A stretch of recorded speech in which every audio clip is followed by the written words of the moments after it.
ஒரு உண்மையை புரிந்து கொள்ளுங்கள், விபத்துக்கள் யதார்த்தமானவை, அவை அல்லாஹுடைய ஏற்பாடுகள்.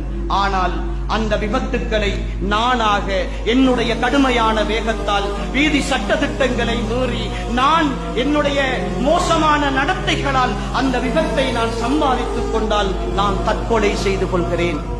அது தற்கொலைக்கு சமமான ஒரு பாவம். அந்த தற்கொலையை செய்து கொண்டால் மறுமையில் நிரந்தர நரகம்.